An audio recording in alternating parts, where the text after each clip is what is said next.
I think they won the game. I think it was 2-0 in the end. And I think we were both thinking before the game, will Palace make changes? They didn't. They went really strong, and their attitude was brilliant. Eza scored both. Yeah, Eza scored, yes. So really surprised by this Palace performance, just in terms of Oliver Glasner and how he is, and he's so demanding from his players and doesn't allow that kind of drop off in mentality. But we have seen that this first half. They've not been good at all. Here's Jimenez. 3 of the 4 added minutes to go in the first half. Bournemouth leading 2-0. 5 Sports Extra. Ryan, brilliant. Into the penalty area, and Scott has a scuffed effort. Cleared away. Corner for Bournemouth. Yeah. Gosh, they are unpicking them down the outside. So easy. Yeah. Feeling for Devaney at the minute, playing in that kind of left wing-back position. Gets skinned in a 1v1 by Ryan. So easy, just knocks it, gets the other side. Dangerous ball across the 6-yard box. I guess Lacroix sticks that left leg out. Right place, right time. Corner then for Bournemouth.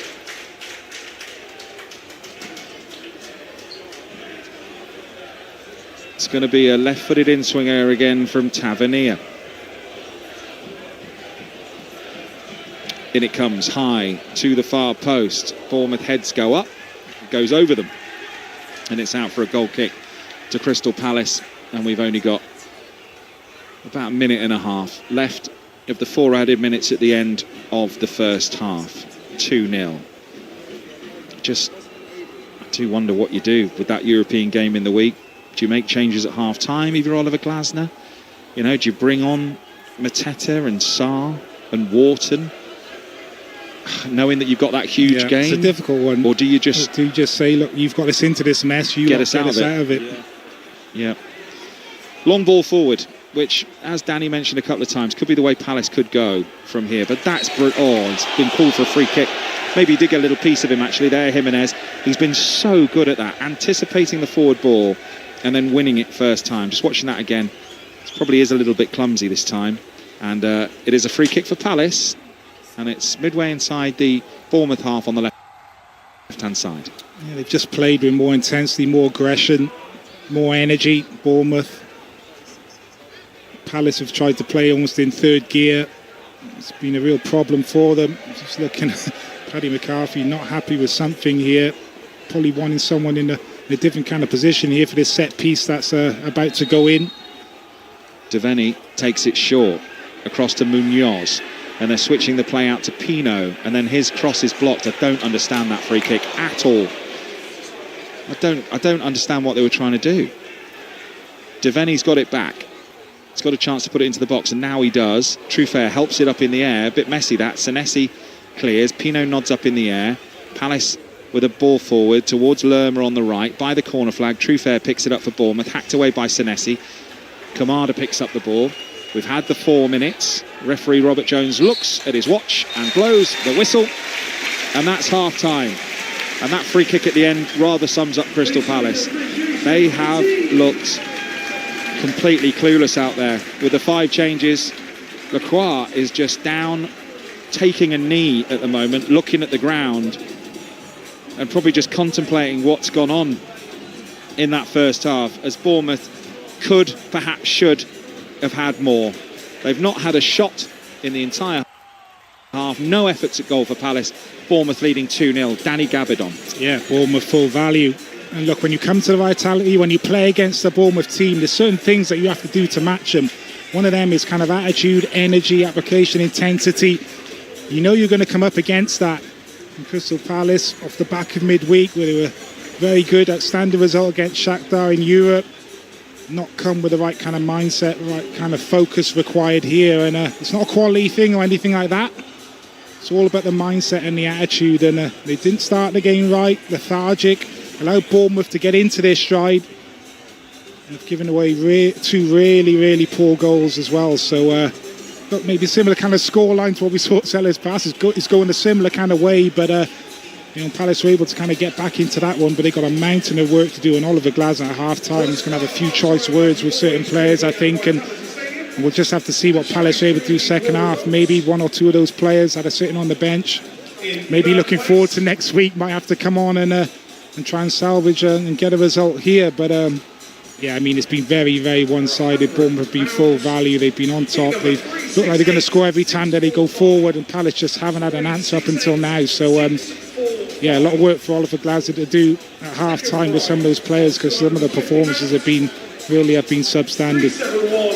Danny Gabardon alongside me here at the Vitality Stadium, where we will bring you live second half commentary on the way here on 5 Sports Extra 2 and the BBC Sports website. We will cross to the coverage on 5 Live right now, and I'll see you in the second half.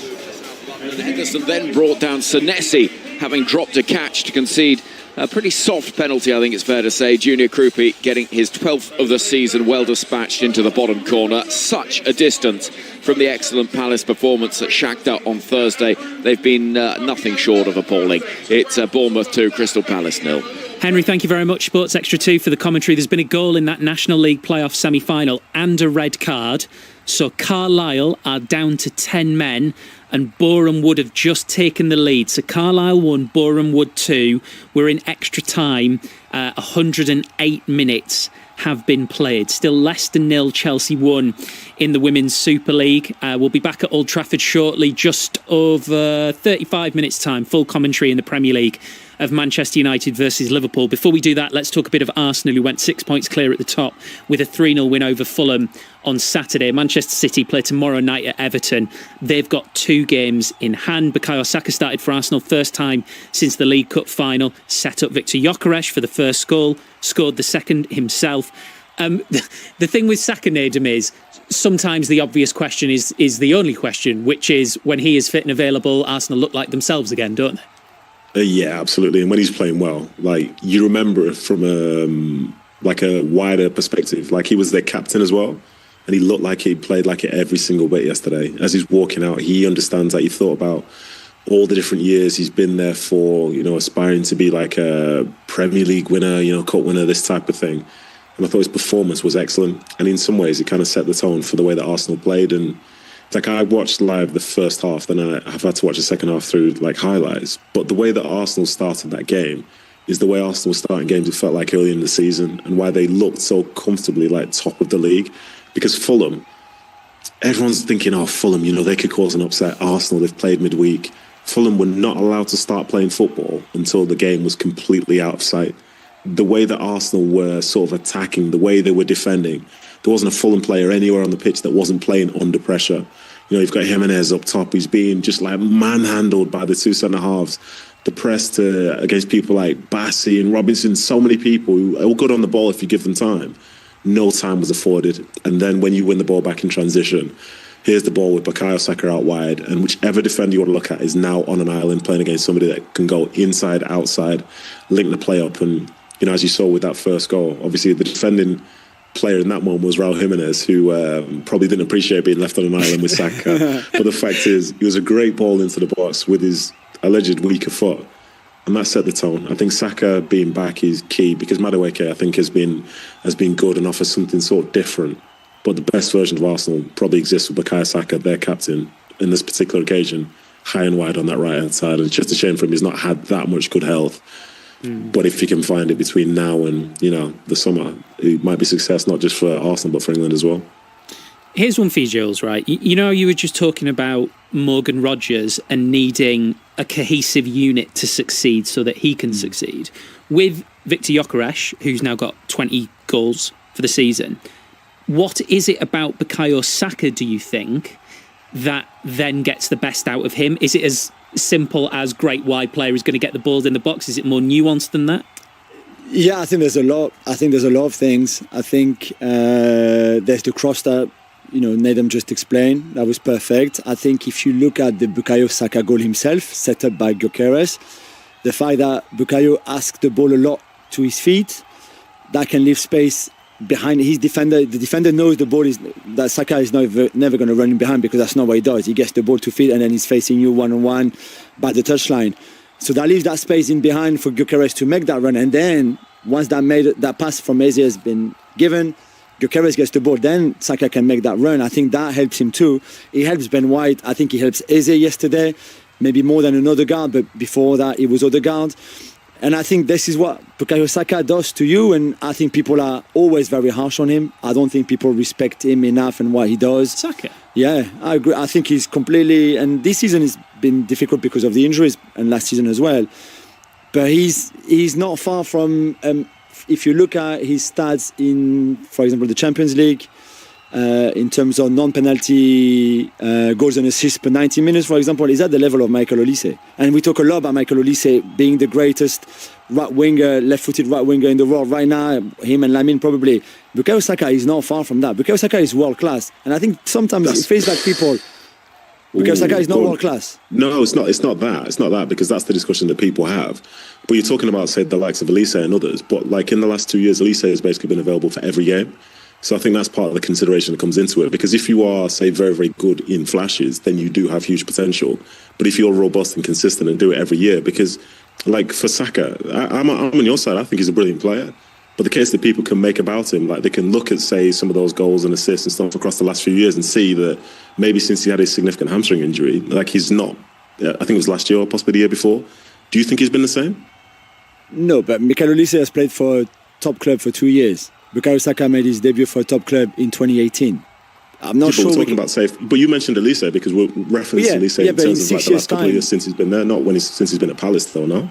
True, but once Olise plays 60 games a season for 6 years in a row, like Bukayo Saka has done with Arsenal, my point was more about the fact that I'm not sure we can compare Olise and Saka in terms of fitness or solidity physically, when one is just discovering now what it is to play for a club like Bayern Munich, where you play every 3 days, because he didn't know that before at Reading and at Crystal Palace. So this is happening now for Mikel Olise. He's going to play 60, 65 games. He was not a French international until last season, for example. Where Bukayo Saka has played for England for many, many years. He's had those seasons with loads of games, and that, and I think it's a bit unfair to just look at Saka and say, well, yeah, but he's injured now a lot, so we can't really compare with the others in this position who are the best in the world. Is that the reason he slipped? He might, because you were talking about him being underappreciated. Is possibly, if that is true, is part of the reason for that, because unfortunately he's had so many times out, he almost slips out of the conversation because you don't see him as much? Yeah.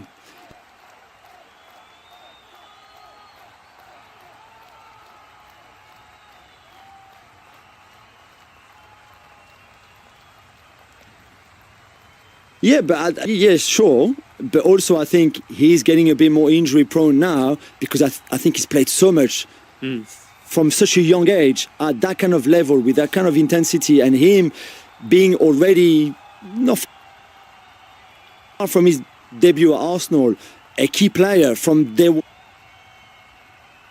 Maybe not from day one, but from day two. Very important, where a lot of the team relied on him, and he had that kind of pressure from such a young age that I think there's a point where you've played so much with that kind of loads mentally, with the pressure, physically with being kicked by defenders all the time, etc., that maybe your body at some point says, hey, I just need a bit of a rest now. And I think this is what, unfortunately for Bukayo and for Arsenal, he's been experiencing a little bit. But for me, he's just a world-class winger, and there are not many like him in the world right now. So who else is in his bracket then? Because I want you to definitively make the case about world class, because sometimes when we talk world class, we'll talk about, say, statistics. And Saka in the last 2 seasons hasn't, for example, scored 10 goals in the league season. But you're making the case that he's world class according to, say, lots of stuff which is contextualized from the years that he started, the position that he's been in, the growth that he's had, and so on. But what to you makes him world class now, objectively? So I think this is the stat that I wrote down, okay? Bukayo Saka is on 0.9 goal and assist per 90 minutes in the Champions League. In the 3 seasons he played in the Champions League for Arsenal, this is his stats, right? So per 90 minutes, he's on almost a goal a goal plus an assist per game, right? So goals involvement, 0.9 goals involvement per 90 minutes, right? This is world class. Mikel Olise is on 0.91, I think, or 0.92.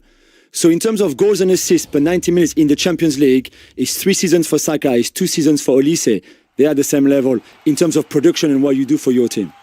So why are you not measuring it according to the league, though? Why are you doing it according to the Champions League?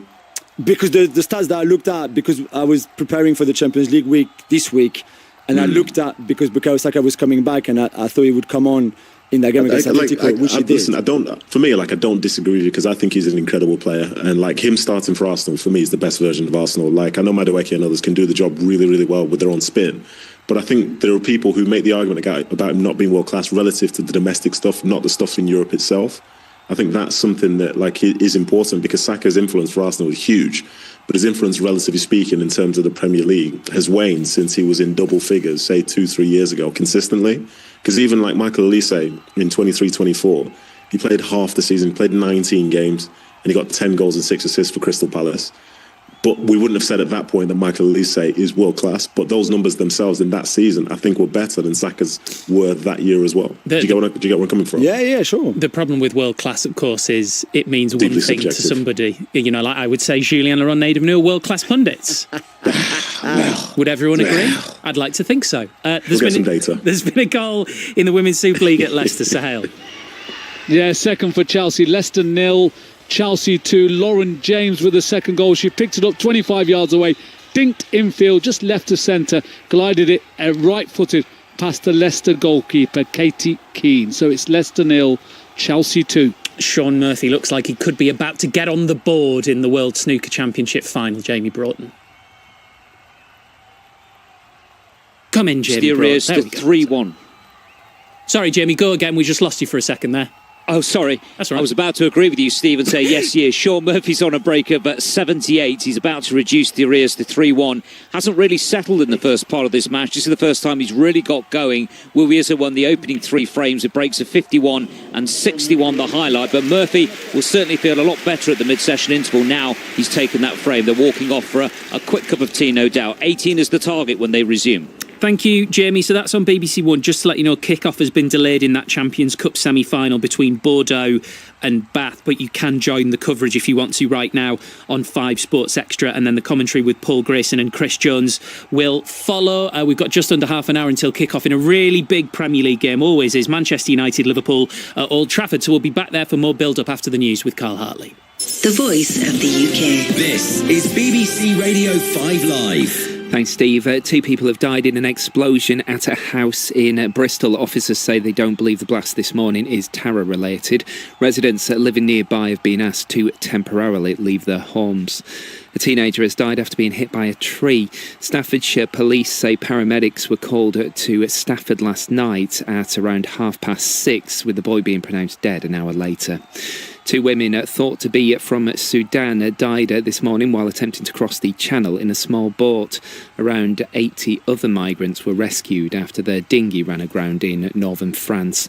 And the US military says 2 service personnel have gone missing during a training exercise in Morocco. A search and rescue operation is now underway in the southwest of the country. 5 Live Sports. So here's the first ball of this series. All the cricket you love lives on BBC Sounds. Smash straight back down the ground, this girl. Hear ball-by-ball coverage of the biggest competitions on the domestic and international circuits. It's a 4th wicket and it's the huge one. Jeez, whoosh. Settle down, Toffee. Sorry, mate. Cricket on 5 Live Sport. Oh, I'm living every ball of this. Listen on BBC Sounds.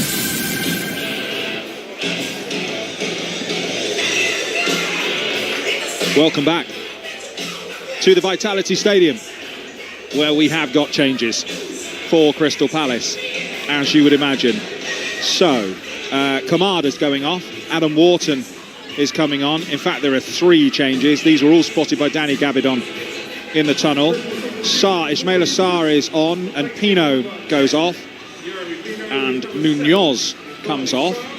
And Tyrick Mitchell comes on. 3 changes at half-time. That is our answer to will the manager react and make changes. Danny Gabidon alongside me here at the Vitality. Yeah, I think he had to, didn't he? It was that bad from Crystal Palace in the first half. And maybe you just look at those players that are on the bench. And that first half just shows the importance of them to this team. It was very kind of disjointed. Oliver Glasgow making 5 changes start this game, and it looked very disjointed, very kind of lacklustre. Players maybe not understanding the system, and no surprises to see those changes, and probably a few choice words at half-time. I think you could have taken anyone off in that first half. It was that bad, but from Bournemouth perspective, very, very good. Totally dominated in that first half. We're underway for the second half. No changes for Bournemouth. As you can understand, they are the team with everything to play for, really. Europe to play for. Palace already looking better. Wharton, the cross into the box. A slip. And here's Tyreek Mitchell in the penalty area. Back to Strand Larsen. First shot of the game for Palace.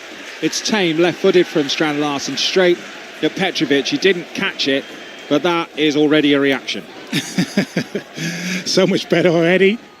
Adam Wharton on the ball on this right-hand side. Ball into the box. A little slip from Hill.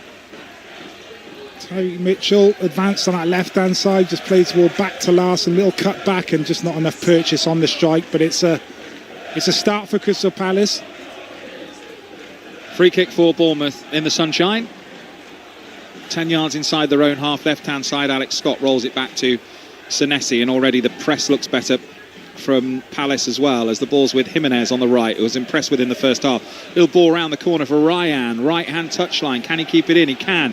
He's on the run, Ryan, the Brazilian. Little step over. Comes into the penalty area. Rolls it back for Scott. Truefair coming now. Played behind him. 25 yards from goal. Little drag back. Out to Tavernier on the left. Now Senesi. Forward ball to the left to Tavernier. Now Truefair into the penalty area, left-hand side. Here's the dink cross to the far post. Ryan's header over the bar again. He's had a couple of sighters as Ryan. And again, his header goes over the crossbar when maybe he should have hit the target. Yeah, needs to work on his heading, I think. That's another good opportunity. Again, the ease in which Bournemouth kind of get in behind Palace. Truefair just stands the ball up to that far post. He's up early, above Tyreek Mitchell, Ryan. And again, it's another opportunity where he should be hitting the target. Big lad, isn't he? Yeah, he 6'2". Yeah, he's been very good. He was very good in that first half, but a couple of really good opportunities there with his head, and hasn't hit the target with either of them. I saw his first goal for Bournemouth here, and it felt like a moment, like you're watching a young player, and you'll remember where you were. You'll remember the game when he scored, and the quality of the goal as well. He barely needed any room. And it was like he just decided he was going to take the game by the scruff of the neck and score. And the power and pace in the finish. At 19, to come over from Brazil and to slot straight into the Premier League and look at home shows some talent. Yeah, so much more to come from him. He looks, you can see the talent, as you say, the power, the pace, but he's only going to get better. Lots of clubs interested in him. Yeah. But Bournemouth are saying, look, you can come here, play, and we'll let you go. The right offer comes in. Come and play in the Premier League, make a bit of a name for yourself, get a good move. Here at Palace with Brennan Johnson. Now Strand Larsen. Nice 1-2. Strand Larsen, good covering tackle. Comes in from Senesi. Clears it behind for a Palace corner. It's lovely football in Crystal Palace. And I mentioned about going back to front a little bit more. And that's exactly what they do here to start this attacking move off. Really culture ball into the feet of Strand Larsen. He gets hold of it. And a nice combination play between him, Brennan Johnson. It's just, he tries to play a 1-2 and get the other side, and then he's inside the box and he's getting a strike when it's just that ball back to him, which isn't quite right from Johnson, and that allows the challenge in from Senesi there. Corner then for Palace. Wharton takes it left-footed, controlled by a Palace player, shouts for handball against Ryan. Robert Jones was right there and says no penalty, and the ball's all the way through to Dean Henderson, who gave away a penalty in the first half and was absolutely furious about it. And if you watch it back, you'll probably know why. It was given on field and not overturned as Scott helps it forward. Evan Nielsen's little downward header gets a bit of luck, ricochets off a Palace player. Ryan now on the right. Now he'll stretch his legs. He's up against Riyad. Round the outside goes Ryan. He's overrun it though. Good defending actually from Riyad. And it's a goal kick for Crystal Palace. Yeah, show good pace there. Riyad as a centre-back, you do not want to be in that position. Wide area up against someone who's as pacey and powerful. Would you have gone, Ryan. oh no? I would have half enjoyed it. Pace was... I didn't struggle for pace, I wasn't too bad, so I probably would have enjoyed that kind of race. But never easy, but he showed good pace there. Riyad, he kind of good body strength as well, just to shepherd that ball kind of over the line. 2-0 to Bournemouth as Palace take the goal kick. Strand Larsen heads up in the air. Danny Gabardon was suggesting that is what they should do maybe in the second half, is try and go direct. Evan Nielsen very cleverly wins a free kick. He wins loads of those, Evan Nielsen. He's not performed to his XG this season. Coming into this game, he'd scored 6 goals and his XG was about 11.5. What he does do is he's so good on and he wins free kicks like that. Yeah. Makes good runs, doesn't he? He's comfortable actually coming towards the ball as well. You know, you're running behind, but he also comes short, and as a defender, that's an absolute nightmare where you're not sure where centre forward is going to go. Comfortable kind of going towards the ball and receiving in those tight areas, drawing fouls. Sarr tries to play the ball forward, intercepted. Scott picks it up for Bournemouth. Free kick for Palace. Jimenez a little late. Ironic cheers again from the Palace fans opposite us.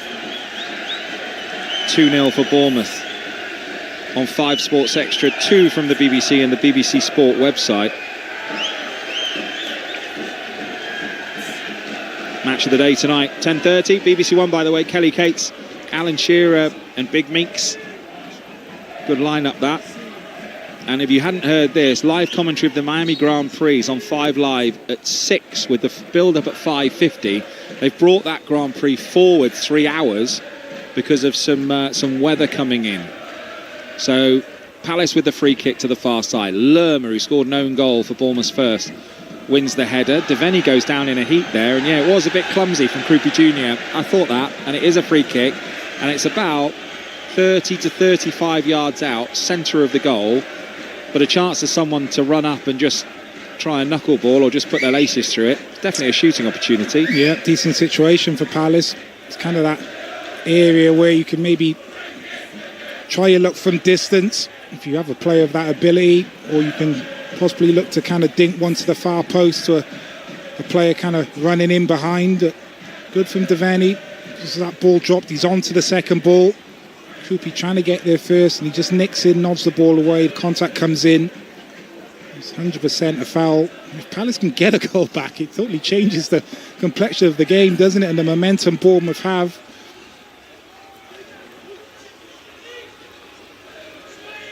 So Brennan Johnson's over this, and Adam Wharton's left foot. They're just having a discussion between themselves. 30 yards out. Brennan Johnson dinks one in, over hit. Oh dear. I mean, that was all kinds of poor Danny Gavidon, wasn't it? Yeah, well, I said it was in that kind of area where, you know, if you've got a kind of a Dominic Soboslai, you possibly let him shoot. Probably a little bit too far out for Wharton or Johnson, so they tried to kind of flip one to the far post. Brennan Johnson there, he just gets too much on it. He doesn't allow a runner to kind of get on the end of it. Krupi Jr. goes down. There's already a free kick though on Jimenez on the far side. He's got his forehead on the turf at the moment, on all fours, after a challenge. He's midway inside his own half on the right hand side. And those fans with the drum you can hear are the Palace fans in the background, who, got to say, have supported their team brilliantly through. I mean, I've not seen Palace, you know, live too many times, maybe 3 or 4 this season, but certainly the worst I've seen them perform that first half, first 45 minutes. It really was poor, no shots at all. And they looked like getting carved open every time Bournemouth had it. But as I mentioned, better in the second half with those 3 changes as the balls help forward. Senesi and Hill between them get the ball cleared away, only as far as Lerma. He plays the ball into Sarr, and they've got room here. Tyreek Mitchell, left-hand side, byline, whips it back across, shouts for handball. Not given. Ryan, challenged. Palace win it back. They've got the ball in the D through Sarr. Good feet, quick feet from him. And he dinks a ball in. Strand Larsen over the bar. And now his head is on the turf because he should have done better. The big Norwegian, and it's a goal kick for Bournemouth. Yeah, so much better from Palace. So in and out of possession. It's a really good play with the ball. They kind of lose it. They're quick to kind of press and win the ball back. Strand Larsen there just makes a run across the near post. Sarr whips it in. Thought initially, could he maybe dive in it with his head a little bit too low, and he elects to go with a side volley, and well, that's a really good chance. Doesn't even hit the target there. Should do a lot better. But much better from Crystal Palace this with the changes made. Ball's out for a Bournemouth throw, deep in their own half. They've lost 7 of the last 13 away games of Crystal Palace, won 5 of them, drawn 1. In the first 28 under Glasner, they only lost 7. So their away form has certainly dipped of late. And this would be an eighth defeat in 14 away if it were to stay like this, 2-0 to Bournemouth. 10 minutes of the second half gone as Bournemouth intercept a pass forward from Palace. And they have it with Truffert on the edge of his own penalty area. Little drag back, nice play from Truffert. When Kerkez went, you thought, how are they going to replace Kerkez? And Truffert from Rennes just slots straight in. And I've got to say, this looks just as good. I watched loads of them. Seamless. Probably better on the ball. Yeah. Than Milos Kerkez, I would say. And I think it's just hats off to Bournemouth's kind of recruitment. As I mentioned, the succession planning from them. They lose a player, they know that's going to happen. They've got the next one lined up.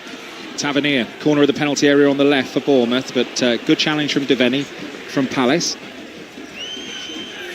And Tyler Adams helps it back.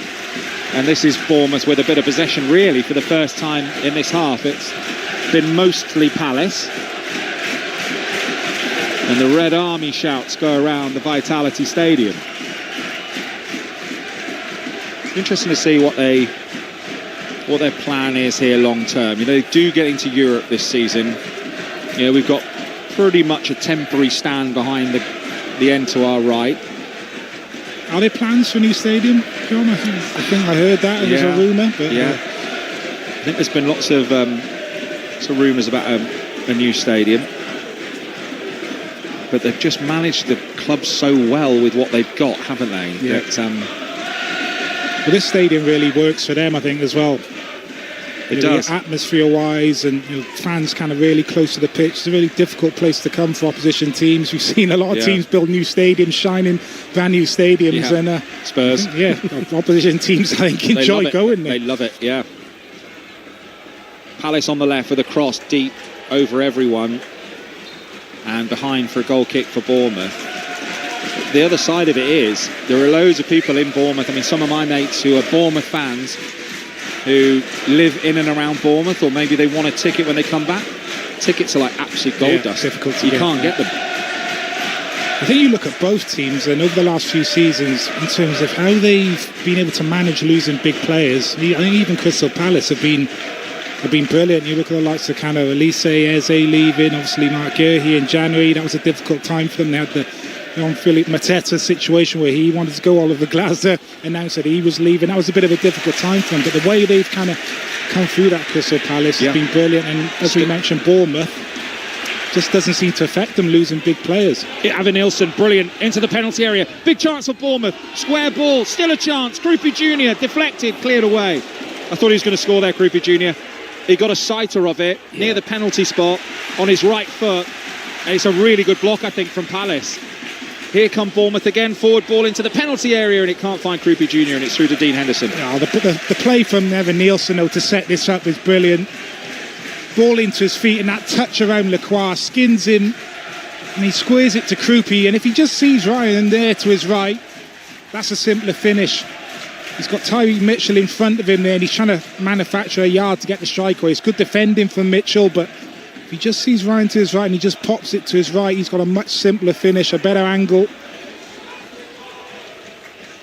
Played forward by Palace, by Canvo, but it doesn't find its intended type. Brilliant from Truffert. Skips around two challenges. Frees Evan Nielsen down the left-hand side. Palace moving forward does mean there's more room in behind for Bournemouth, but that is a poor square ball.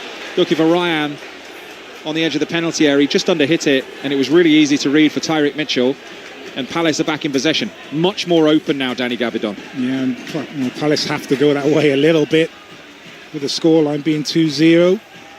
That also suits Bournemouth as well because they can play in a lot of different ways. They're very good at kind of controlling the game, knowing what's needed from the game in a certain situation. They can control possession, slow things down, play through the lines. They're not scared to actually put the ball in behind as well. So Bournemouth are currently in 6th in the Premier League, as it stands. 8th before today, but with this 2-0 scoreline, 6th in the Premier League. And a reminder that if Aston Villa win the Europa League and finish 5th, that is a Champions League spot. That would be quite something, wouldn't it? I'm not quite sure about 6 teams being in the Champions League, 6-7 teams or English teams being in the Champions League next year. I'm not sure that's kind of fair, but it would be an unbelievable achievement there. Devaney looked like a handball, but it's a goal kick anyway. The referee, Robert Jones, gives a goal kick. He came running in, and it was a bouncing ball, and he just kind of lent his right elbow towards it. Out for a goal kick for Bournemouth. No. Europa League spot at the very least. Anyway, with 5 guaranteed Champions League places, that would be interesting to throw that into the mix for Bournemouth, wouldn't it? Or Brentford. You'd love to see it for both of them, wouldn't you, really? A lot of people would say, it's going to be no good for them, for the league, but what an adventure for the fans. Who've used to watching these in League 2. I watched them get promoted from League 2 under a transfer embargo under Eddie Howe, at Burton Albion, with a few hundred Bournemouth fans there. Incredible achievement, but we're in League 2 not long ago. Yeah, it'd be incredible. And you look at the Premier League and all the big teams and the finances and how these teams like Crystal Palace and Bournemouth having to kind of fight against that. It's so difficult to kind of have success. So I think it just shows, the two clubs, how well they kind of run, and the recruitment, how good the recruitment is, how you're able to kind of have seasons like this and kind of fight again with the big boys. And unbelievable, really. You throw Brentford, Brighton in there as well. In comes the free kick. Hill wins a header. It's a square header across the penalty area. It's an offside flag gone up. I don't know if that's against Hill or it's from his header, but I thought that was quite a good opportunity to head goalwards from Hill. I'd have to see it again, but it's a good free kick. They've won the first contact. It's a free kick to Palace in their own penalty area as it is, though, and Bournemouth have been in this kind of position quite a few times this season. 2-0 up, 40 minutes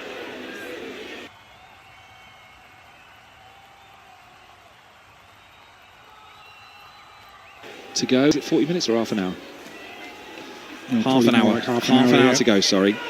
Half an hour to go. There's no clock appeared in front of us for a sec. Half an hour to go, and they have thrown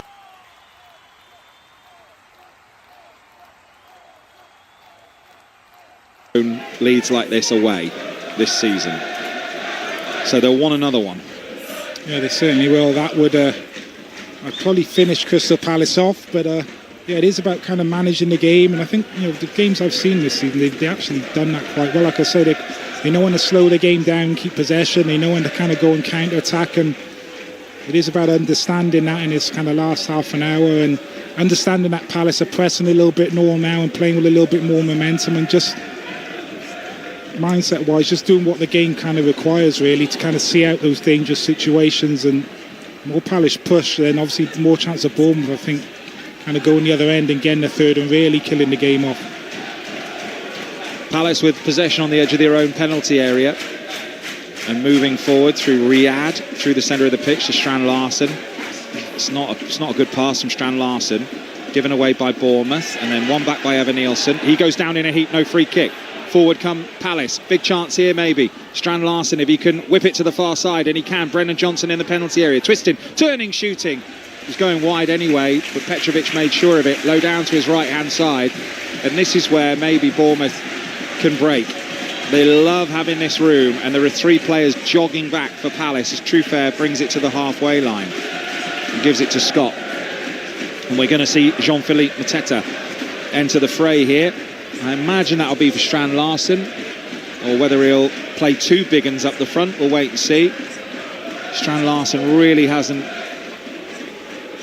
been that effective. Maybe that ball where he's just given it away over here was maybe the last straw for Oliver Glasner. Yeah, that wasn't great for him, but second half, I think, when they have got the ball into his feet, he's made 1 or 2 things happen. When the ball's kind of stuck and he's kind of linked and got those wide players involved, Palace have looked a little bit better. Ryan down the outside of Mitchell. Can he get to the ball? No, he can't. Good foot race that, and it's back with the goalkeeper. Dean Henderson will take a goal kick, and it will be like for like. It will be Strand Larsen for Mateta. Straight change. It's going to give him half an hour or whatever here, isn't he? So with that Shakhtar Donetsk game in mind at Selhurst Park with a 3-1 advantage in the week. Yeah, had that Wogan chance as well. Strand Larsen, when he's just started to that near post and should have done better with a connection on the volley, but not a 4-4-2 man, is he, Oliver Glasgow? I don't think I've ever seen him play that two up top. So straight swap with Mateta coming on. Who do you believe? None of us knew the depth of that relationship. If the lines are blurred, Can you read between them? Depth of the relationship. when the story breaks, Who brings perspective? The mistake I made. if you want to understand the issues that define our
Kickoff, Steve. This is going to be fantastic. Here on 5 Live, full commentary on the way in just a couple of minutes for Manchester United against Liverpool. You do have a choice of listening.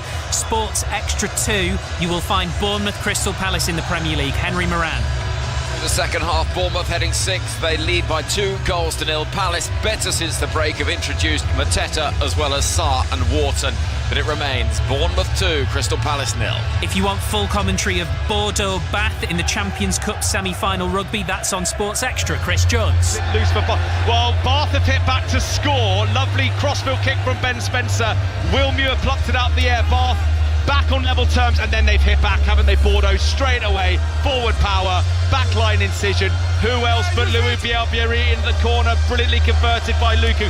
3 tries already, Steve. It's a classic so far. Bordeaux 14, Bath 7 after 17 minutes. Naden, thank you very much. Speak to you soon. Thank you, sir. Jules, Yes, sir. you're staying put, yes? Yes. Excellent. Julien Laurent staying with us, so he'll be back at half-time and at full-time of Manchester United Liverpool in the Premier League on 5 Live with Dion Dublin and Ali Bruceball. Welcome back to Old Trafford on 5 Live and BBC Sounds. As you can hear, it is absolutely bouncing. Michael Carrick, the Manchester United interim manager, played in 23 of these games as a Manchester United player. Let's put it in his words, in his programme notes. Short column today, couple of pages in to the Manchester United programme. We do not need to tell anyone involved how much this fixture means. The rivalry speaks for itself. The world watches these fixtures. And I would say, Michael, listens as well. On the radio, on the BBC Sounds app. Hopefully you're enjoying the atmosphere which is coming through loud and clear this afternoon. The players have shaken hands. They've moved into the alternate halves of the field. Manchester United in the red shirts, white shorts and black socks. Bruno Fernandes, the captain, is waiting for Virgil van Dijk, who's just exchanging a pre-match hug with Cody Gakpo. Now he comes striding towards the centre circle. Two of the most prominent figures in the Premier League leading these two teams who cannot win a trophy this season. Liverpool champions last season, but start today 3 points behind Manchester United in the league table. Worth pointing out as well, a Bournemouth win this afternoon takes them to 52 points. They could still finish on 61 points in the Premier League table. Manchester United are currently on 61 and Liverpool are on 58. So both if Bournemouth win that game, have a little bit of work left to do to guarantee Champions League football next season. But Dion, you know all about this fixture. The players now, at this moment, and probably for the last hour or two, they're not thinking about any of that stuff we've been talking about in the build-up to this game. They're thinking about, I represent Manchester United, I represent Liverpool, let's go. They're thinking about their own individual performance. Who am I playing against? I've watched videos. Videos is going back a long way, actually. I've watched footage of my opposite number. I have to get the better of my opposite number. I've got to do my job. If my teammates follow suit, we'll be okay. The nerves are there now. The nerves. Manchester United trying to do the double in the league over Liverpool for the first time in a decade. Welcome to our listeners across the globe via the BBC World Service. You're here for Manchester United, Liverpool, under leaden skies in Manchester, cool breeze blowing around the stadium. A 184th meeting in the league between these two giants.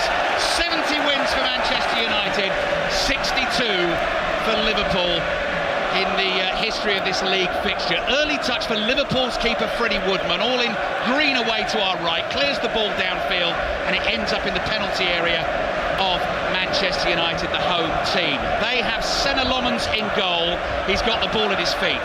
Dalot, Maguire, Aidan Heaven and Luke Shaw, the back four. Casemiro and Kobbie Mainoo in front of them.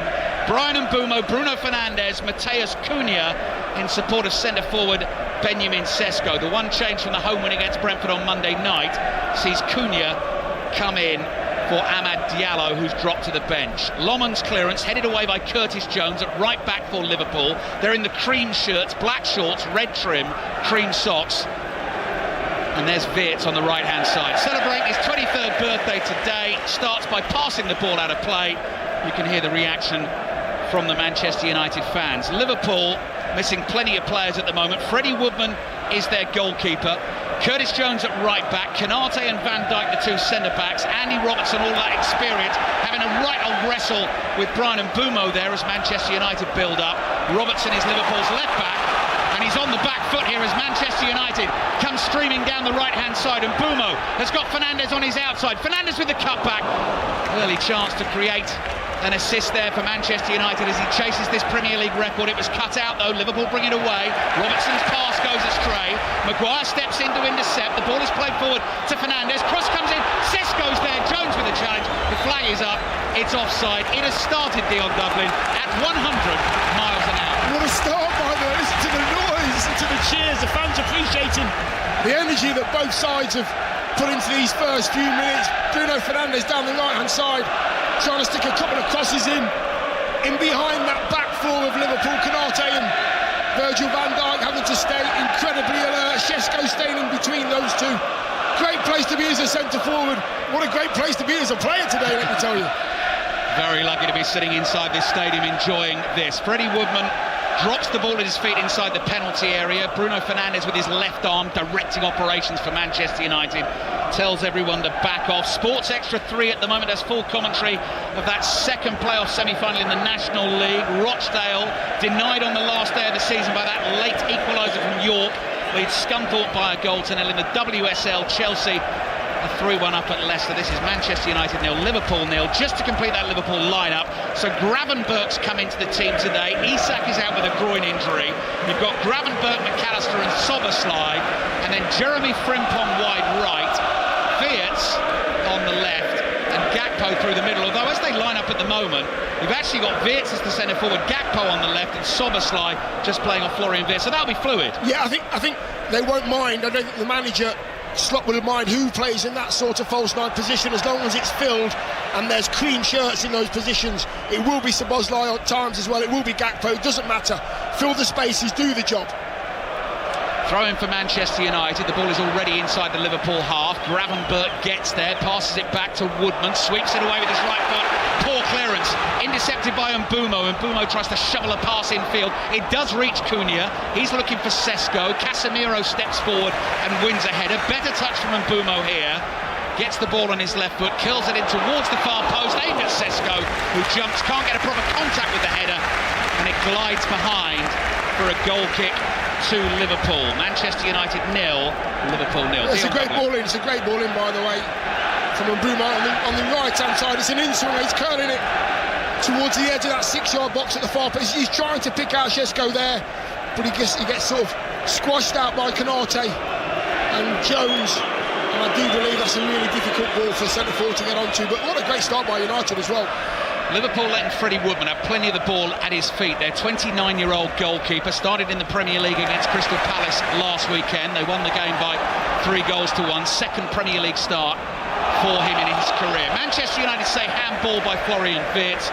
Referee Darren England agrees. Both managers standing out on the edge of the pitch. There's a slight incline, steep incline, all the way around the playing surface here at Old Trafford, so it goes up a few yards, and then it's quite narrow, that little patch of AstroTurf that takes you up to the touchline. Arne Slot, black jacket, long sleeves, dark trousers, trainers. Michael Carrick all in dark colours as well, hands in pockets.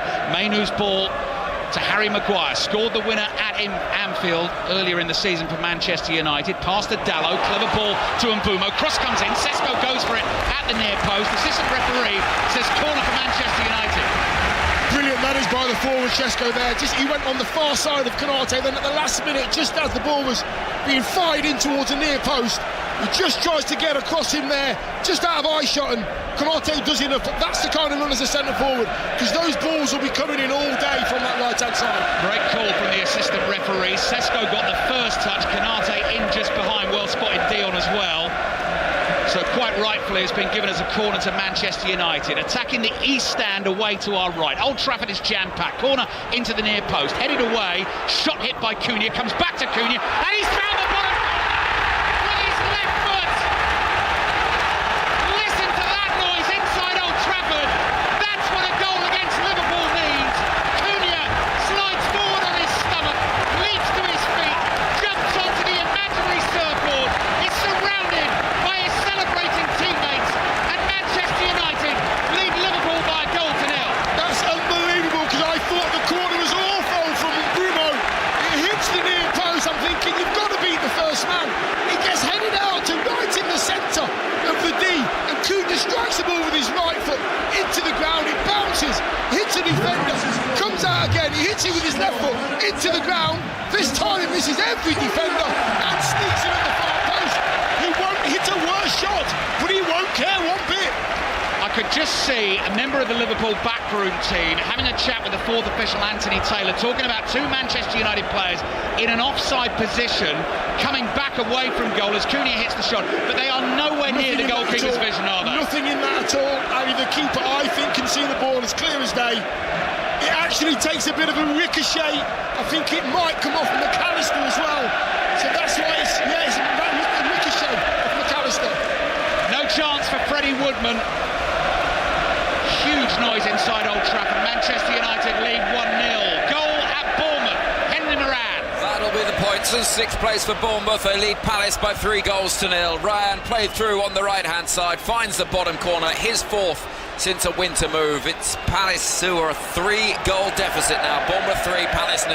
Gakpo's header is wide of goal. Goal kick Manchester United. They lead 1-0. We are going racing now on 5 Live and BBC Sounds live to Newmarket for the 1,000 guineas. Here's John Hunt. They're approaching the halfway stage. We've got a packed house here, Ali, but my word, nothing like the atmosphere with you at Old Trafford, where Man United lead, and we'll be right back there in a moment. Venetian Lace takes the field along here in the 1,000 guineas, pursued by Mubasima, who's in second place. The group over on the far side, that's where the favourite Precise is racing slightly off the pace, keeping an eye on the well-fancied Venetian Sun. My Highness is putting her nose forward through now, ahead of Evolutionist. Innes Moore is trying to stay on, the prettiest star with a chance as well. Meanwhile, stand side, we've got Abashiri trying to improve, and just in behind those, True Love, who will test her stamina in just a moment or two. Meanwhile, Evolutionist is doing best over on the far side. Precise now with a run on the far side with every chance. Then Venetian Sun. True Love now beginning to explode on the scene down the centre of the track.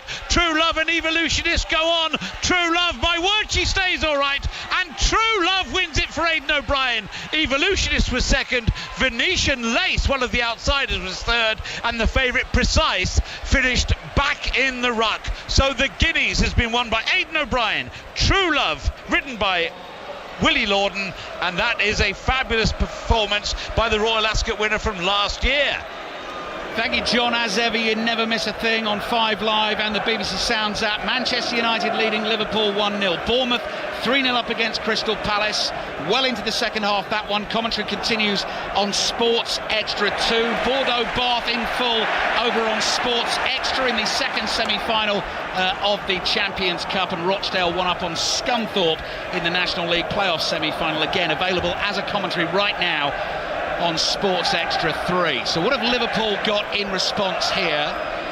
Bournemouth winning comfortably against Crystal Palace. That means a draw for Manchester United today. Guarantees Champions League football for the first time in 3 seasons next season. Liverpool are going to need a little bit more than that. Starting today, 3 points behind Manchester United. If United win this game, of course, that lead of United's over Liverpool's goes to 6. Sobersley inside right channel. Support from Gravenberg. Low cross comes in. Heaven is there. Tumbling backwards, clears with his left foot. Curtis Jones collects on the right. Dion Dublin. Yeah, Liverpool have had the last few minutes in the middle of the park, just getting a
Blues have beaten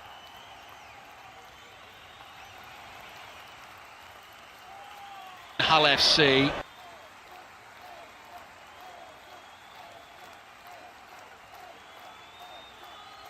By 12 points to 4. Bordeaux Bath continues. Commentary over on Sports Extra in Rugby Union's Champions Cup. McAllister drive cross, slow down, and I'm enjoying it so much, Dion. We had 20 minutes already in the second half. I know. It's just gone so quickly, this game, because there's so much going on. The pace of the game's great. Lawrence clears with his right foot, taking no chances this time. Not a great ball. Van Dijk heads it forward. Weerts controls, celebrating his 23rd birthday today. Growing into his role for Liverpool. Here's Jones. Frimpong ahead of him down the right. Soboslai gets involved. Plays it back to Jones. Falls back towards the halfway line. Goes right again to Soboslai. Back to Jones. Kirkes starts to make a run in from the left. Jones holds on to it. Short pass to Gravenberch, holds off Fernandes, might have overrun it. Cunha in with the challenge. Yeah, that will be a free kick. Cunha complains about that. He went in, then sort of pulled out of the tackle, but was there enough contact there, Dion, to pull in the I face? actually thought there was enough contact there, but yeah, I did. Having a look at the replay. Let's have a look. I think that is a foul. Yeah, there's contact there. I mean, Gravenberch goes over quite easily, but there's enough contact there. He actually pulls out. He does pull out, but there's contact there. The referee's always going to give it, always. Right, attacking set piece for Liverpool. They were 2-0 down, seemingly out of this game. No Salah, no Ekitike, no Isak. They've got themselves back to 2-2. They've got Manchester United under a bit of pressure. And Soboslai just wipes the sweat off his stubbly chin with his Liverpool shirt.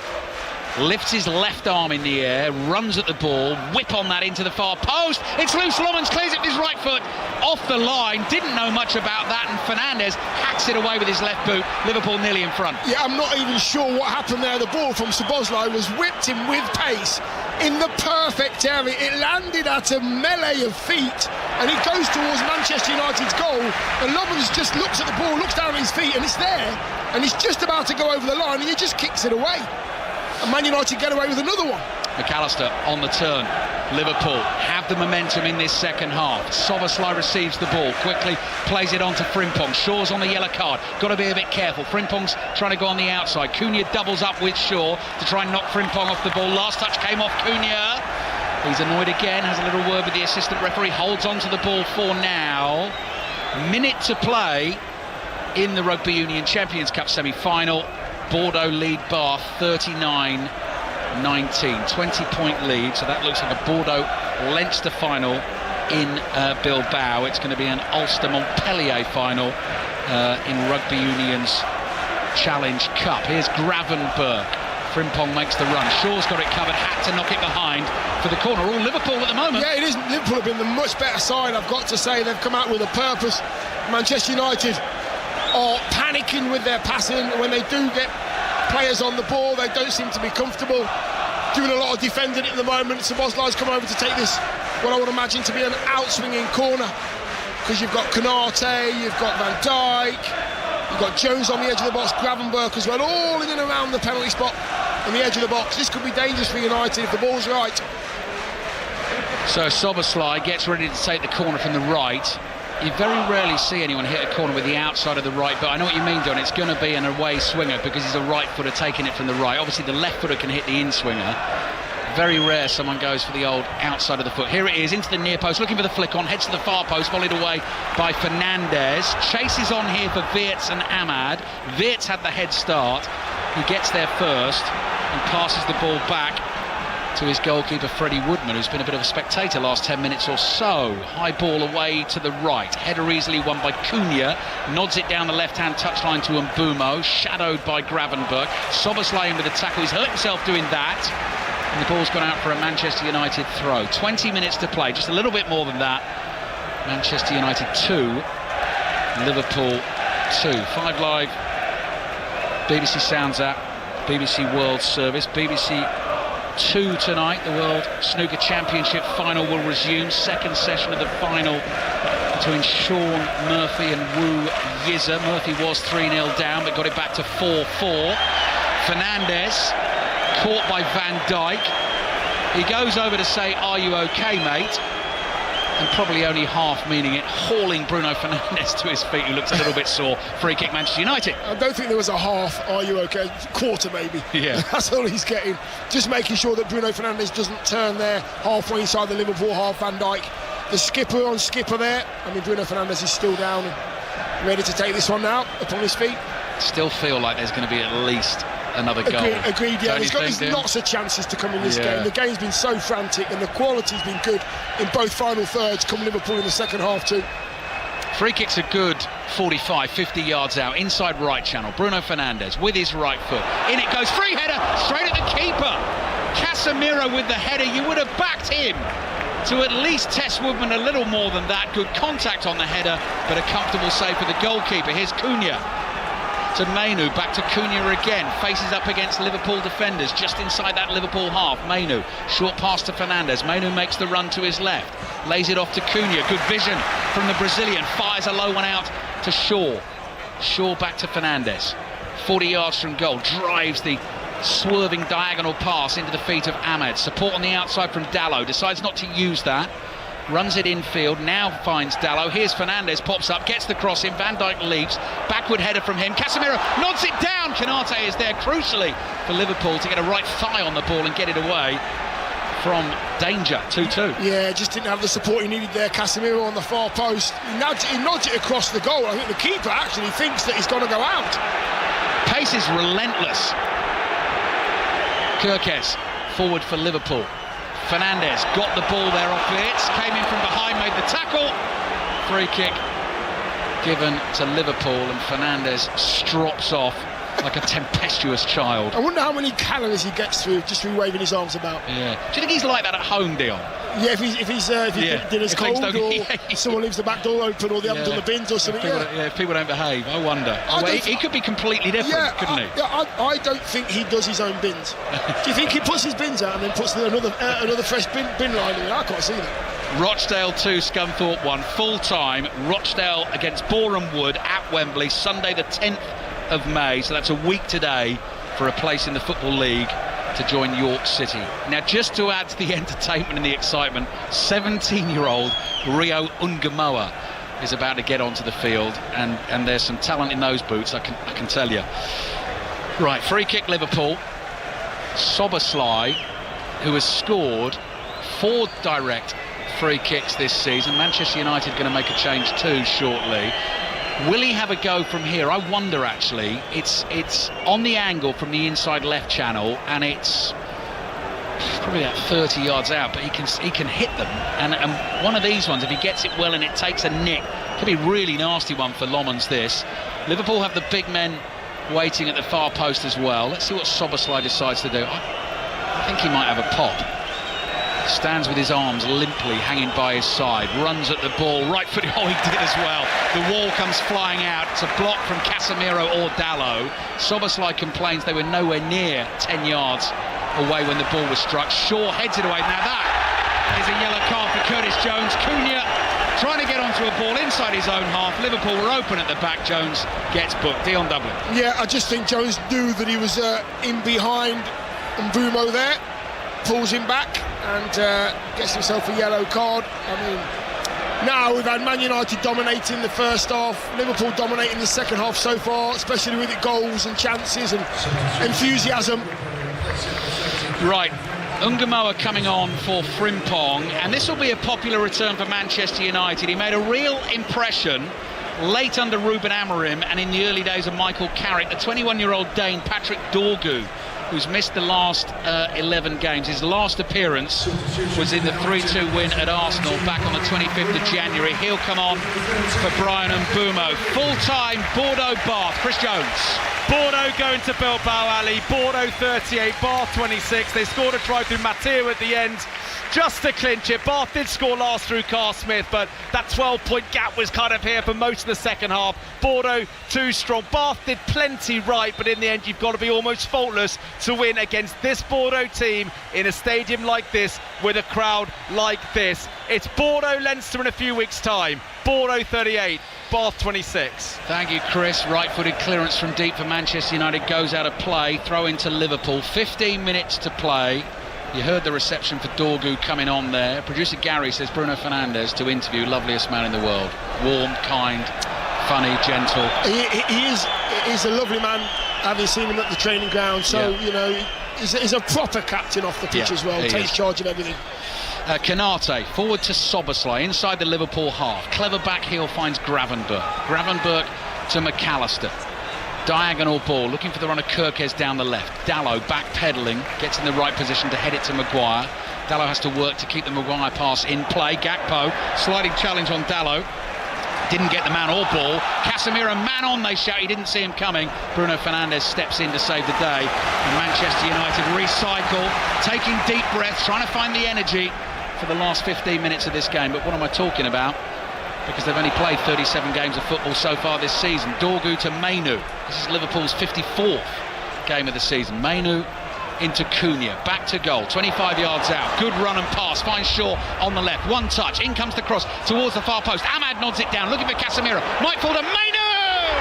Tommy Mainu! How about that? Right-footed finish! Manchester United back in front! And have a listen to that at Old Trafford! Every single fan is on their feet, cheering, applauding and rejoicing. The Liverpool manager on the slot throws a bottle of water to the floor. His team were back in it, now they're behind. Manchester United 3, Liverpool 2. Totally against the run of play as well. Man United have been out of it in the second half. Liverpool have been excellent, and it was just one little bit of magic from Luke Shaw down the left-hand side. He goes to the touchline just inside the box, and he wedges it to the far post, misses everybody out. Ahmad heads it back, it gets cleared, and who's there? Kobbie Mainu, edge of the box, hits it into the ground, hits the back of the net, puts United back in front. Thunderous noise greets the announcement of the goal scorer. They didn't need telling, they knew exactly who got that goal. That'll mean so much to Mainu in a game like this. So much composure walking onto it, just passes it into the bottom corner. The sliding challenge came in from Soboslai, but it wasn't enough to put Mainu off. The last time he scored a goal for Manchester United was in that famous 5-4 win against Lyon in April last year. That is a massive goal in a massive game. Manchester United lead 3-2, and probably the first show of emotion this afternoon from the manager, Michael Carrick, as well. Arms are raised above his head, and then that little bit of a double fist pump either side of his waist as well, as he looked back at the bench in the technical area. He wanted more energy, he got more energy. The substitution obviously kicked those players into gear. Liverpool back on the ball. They have been the better team, I've got to say. Liverpool, second half. Manchester United 3, Liverpool 2. 12 minutes of this bedlam to go, plus added time. Liverpool back on the attack. Noise ringing in our ears inside this stadium. Ahmad chests the ball down to Dalot. Dalot brings it away from the right back position. Gakpo is sticking with him, battles for the ball. Dalot runs it over the line. Throw in for Liverpool. Not heard Old Trafford like this for a while, actually. No, I agree with you. I mean, Liverpool fans have the second half, they've been singing "Who are Man United?" and Man United have come out and got themselves a goal, and they're singing "Who are Man United?" In return, this game, there's still chances to come in this game, I've got to say. Oh, Ungamo has found McAllister. McAllister tackled by Mainu. There he is again at the other end of the field with a really important contribution. Couldn't get a look in under Ruben Amorim. I think it's featured in all but one under Michael Carrick, and has scored the goal at the moment that is going to give Manchester United the win. But Liverpool might have something to say about that. Wirtz with the ball under the studs of his right boot over on the left wing. Here's Soboslai. Soboslai to Van Dijk. Soboslai again. Cross to Kanate. Ungamoa receives it on the right. Moves away from Shaw. Looking for Gravenberch. Manchester United are onto them. Matheus Cunha driving forward. Fernandes to his right. Dorgu to his left. Here's Dorgu. Goes down in the penalty penalty area, but sort of fell over the ball there. So no chance of a penalty, and then Fernandes goes sliding in on Soberslide. That is not a good tackle from Bruno Fernandes, and Alexis McAllister immediately in Darren England's ear and is asking for the yellow card, which, well, maybe he's not, because you're not allowed to do that. But certainly the referee has decided to go to his pocket, and Manchester United's captain will be booked. Yeah, that was a little bit lazy from Bruno there. I think there was a little bit of frustration in that they chose the wrong decision for the break. Dorgu just couldn't find his feet in the box. Yeah, is there a lot in that?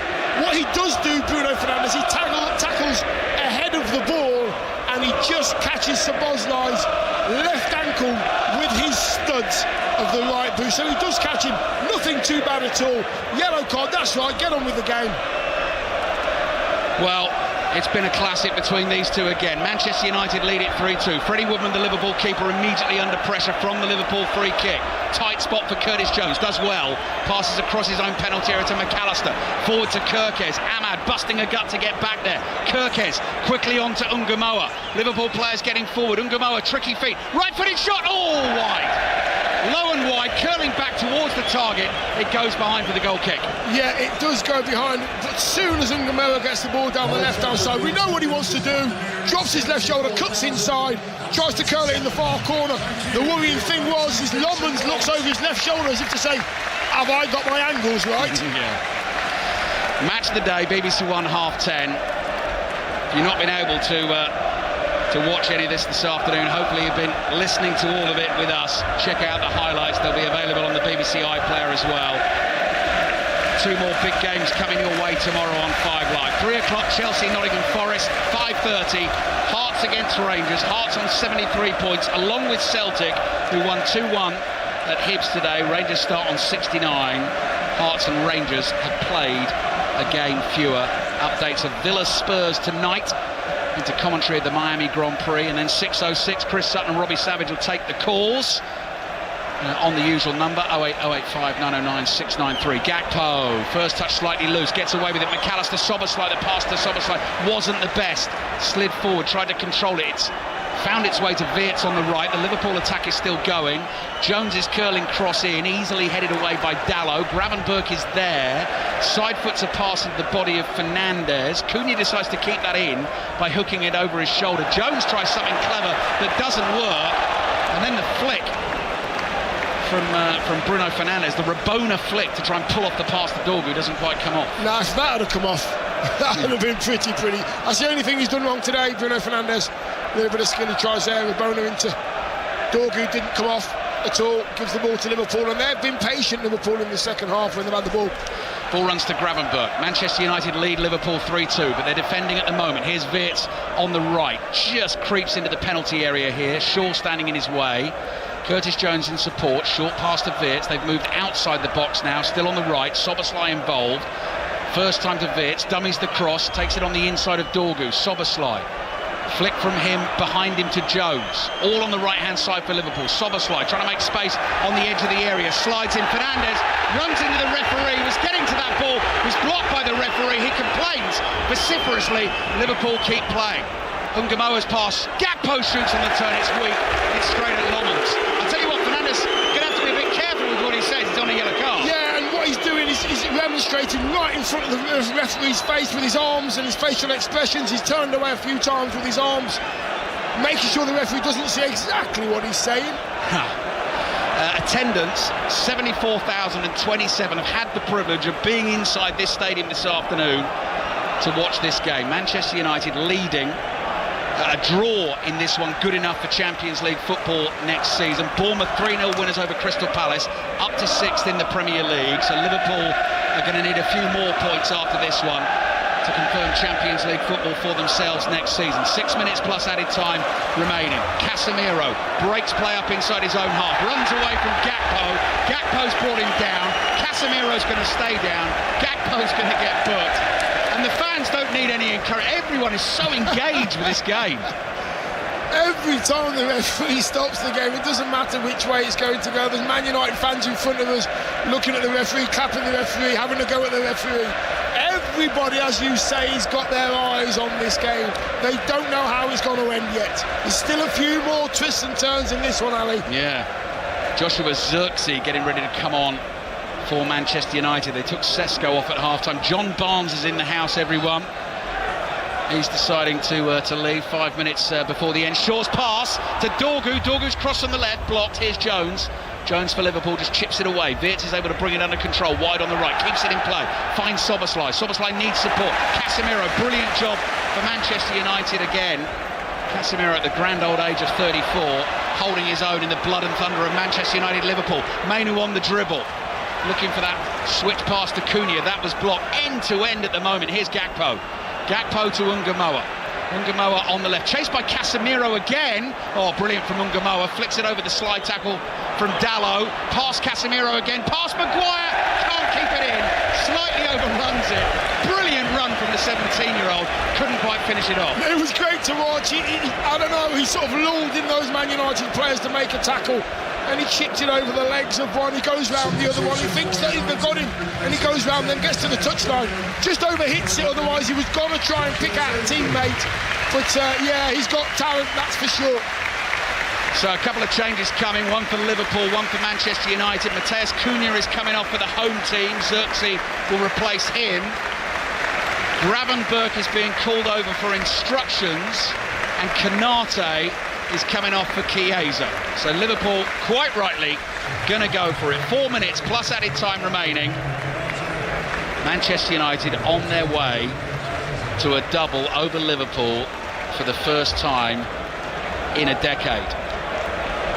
United 3, Liverpool 2, and at the moment the goal that is going to settle this has come from the right boot of Kobbie Mainoo in this second half.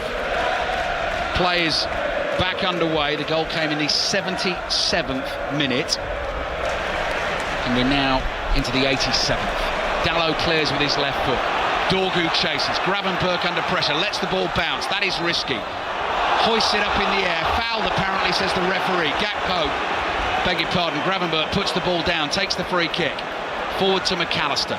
Urgency now about Liverpool, as there has been, to be fair to them, all second half. And then the stadium just falls to a hush because the ball at the moment is on the centre circle at the right boot of Van Dijk. Slow pass from him across to Curtis Jones. 2.5 minutes plus added time remaining. With you through until 6 o'clock on 5 Live Sport, and then the F1 team will take over for full commentary of the Miami Grand Prix, followed by 6:06. McAllister. Manchester United have dropped deep here.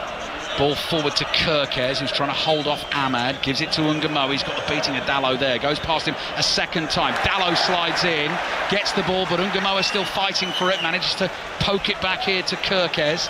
Kerkez to McAllister, across to Van Dijk, and Liverpool are going to have to find a different way through.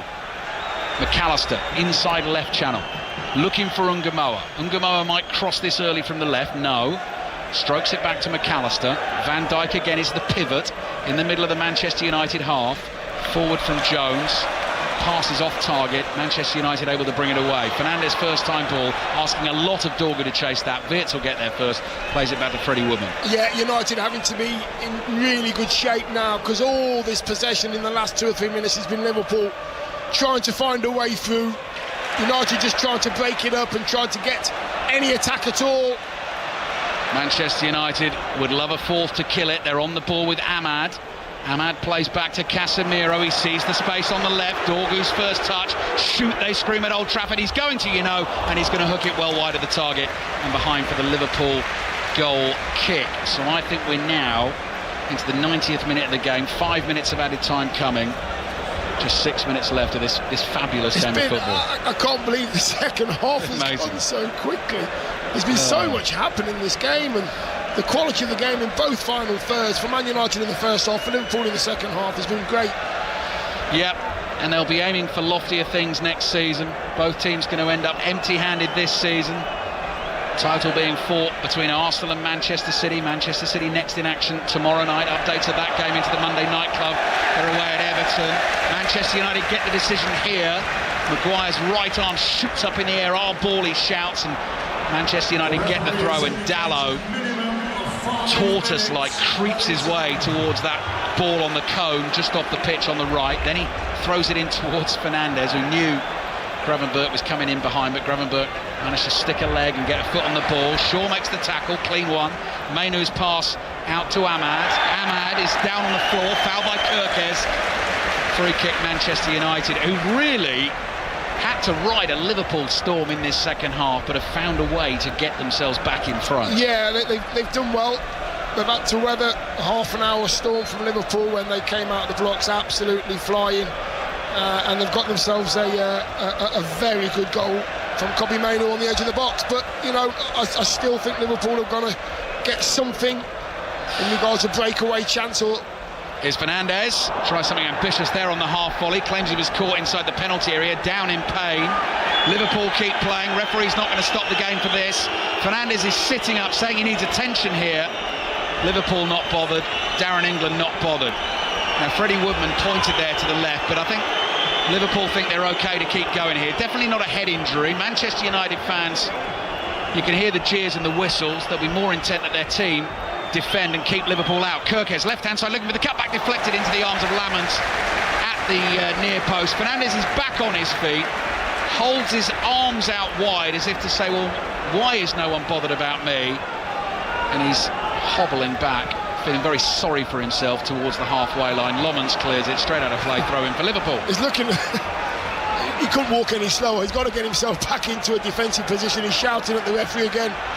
Well, he's on a yellow card. He's got to be really careful there. The referee is hearing and seeing everything of the referee. Yeah, I think any more of that, you could see a late red card for Bruno Fernandes. Here's McAllister on the ball for Liverpool inside the Manchester United half. We've already played a couple of minutes of the 5 minutes of added time, so Liverpool have got about 3 minutes left here to try and find themselves a goal, hauled themselves back into it with the goals from Szoboszlai and Gakpo early in the second half. Here's Curtis Jones.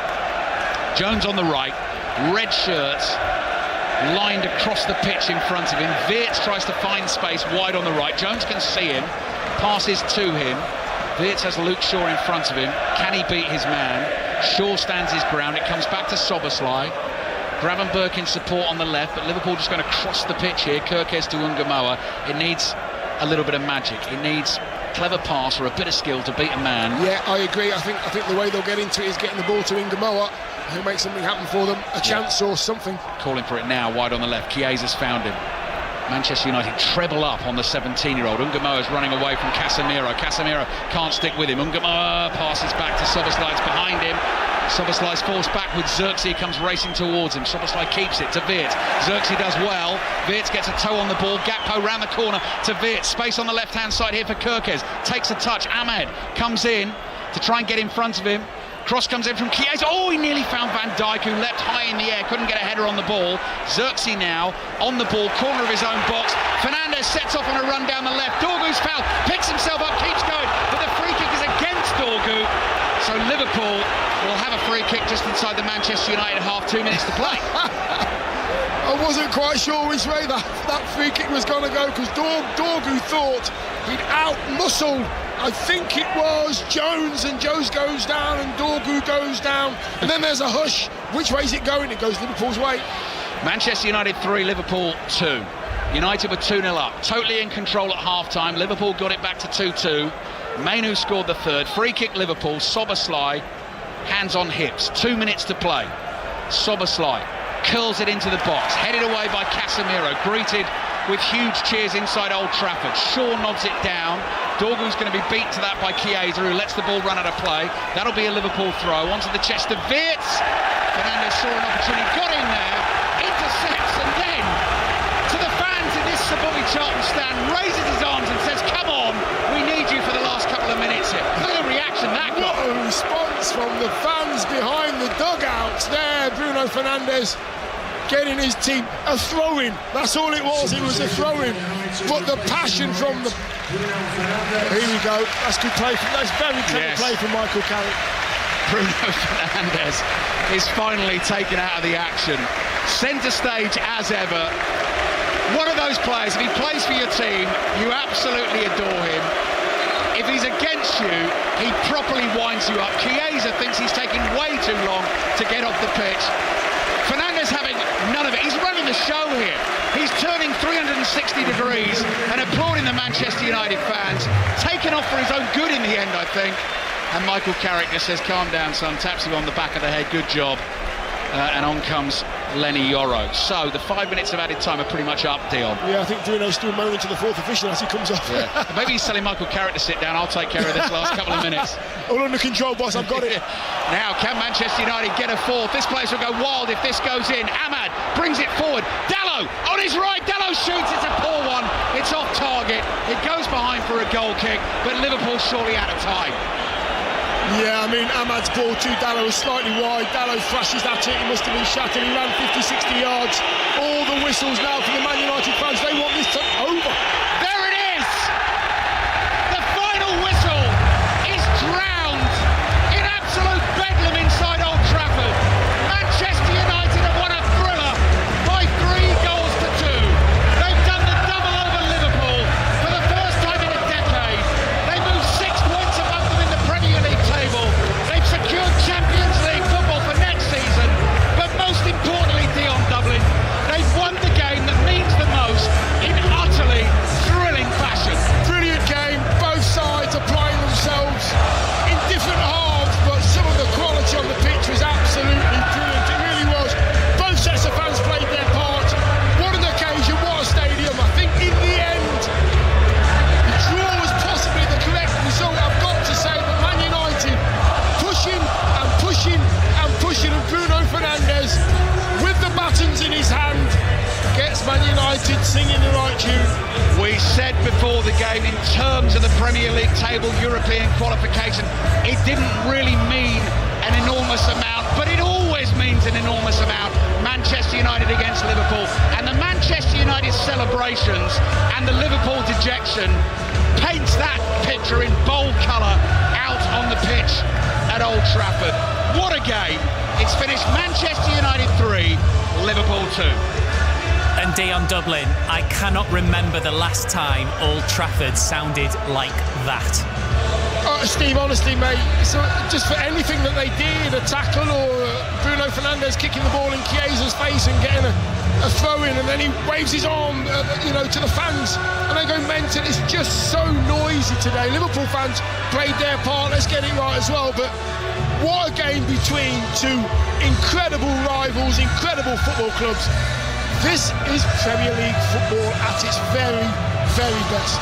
OK, we got loads to pick through, but we also have plenty of time to do it. So at 5:45, there or thereabouts, we'll be handing over to our F1 team in Miami for full commentary of the Miami Grand Prix. 6:06, and there'll be lots to say, is going to follow that. Between now and then, we've got time to react to what we've just seen at Old Trafford with Ali Dion and ESPN Julien Laurent. And Jules will obviously talk about the standard of football and the errors that were made actually by both teams. But that was a hell of a game. Incredible.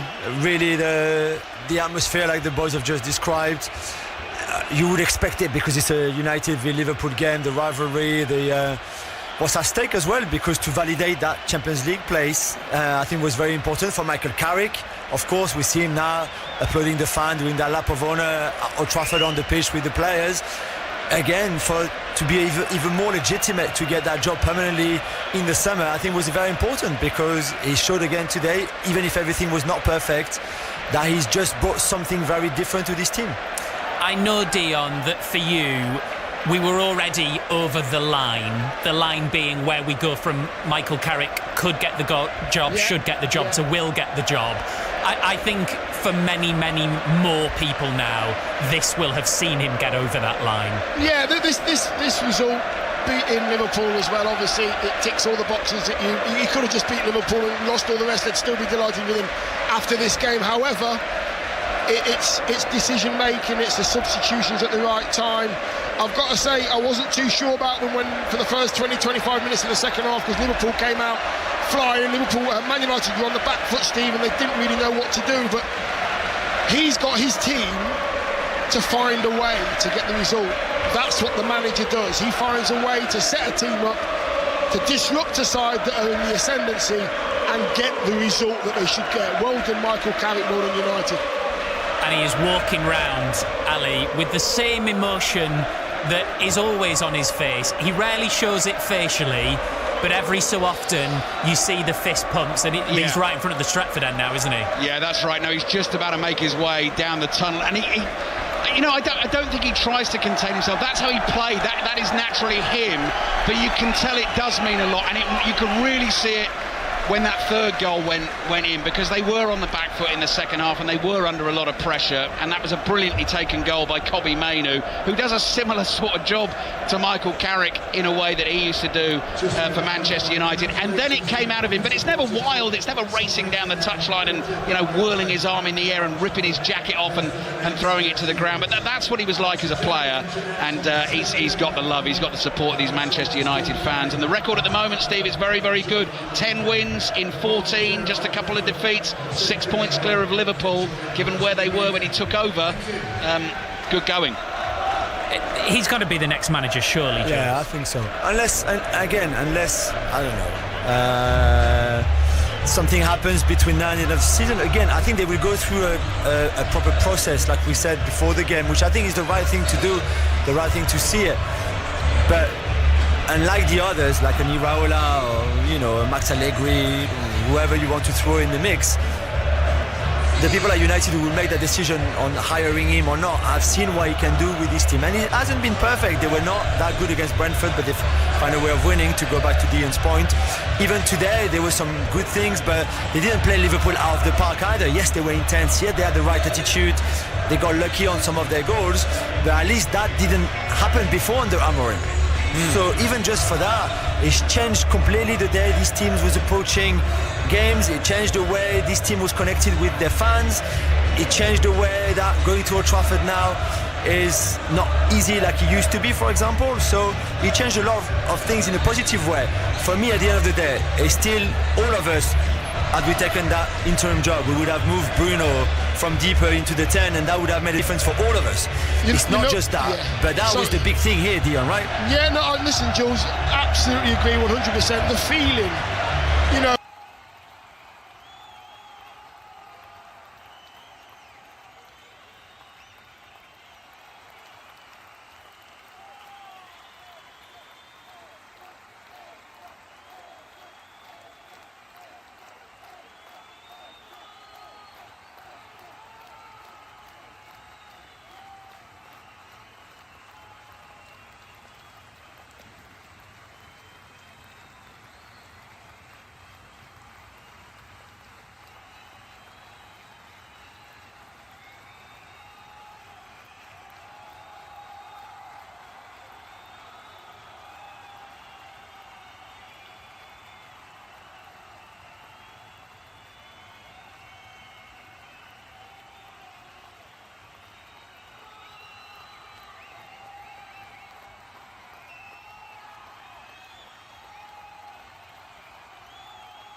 into the media room, obviously still trying to ascertain what was going on, what had happened, and obviously slowly the facts start to come to life, and everybody who has been to a Leicester game has most likely seen the helicopter flying to and from the ground.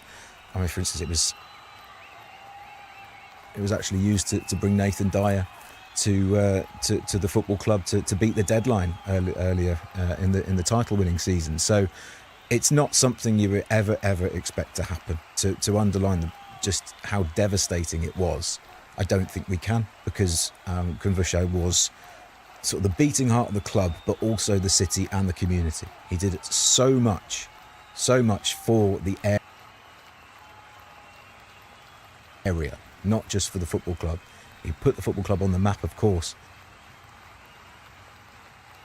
but then his commitment to the area was also second to none. And as Nick says, whereas it's difficult to put into words the size of the loss that was felt not just by the club but by Leicester itself. But what is maybe easier to talk about is the impact that Vichy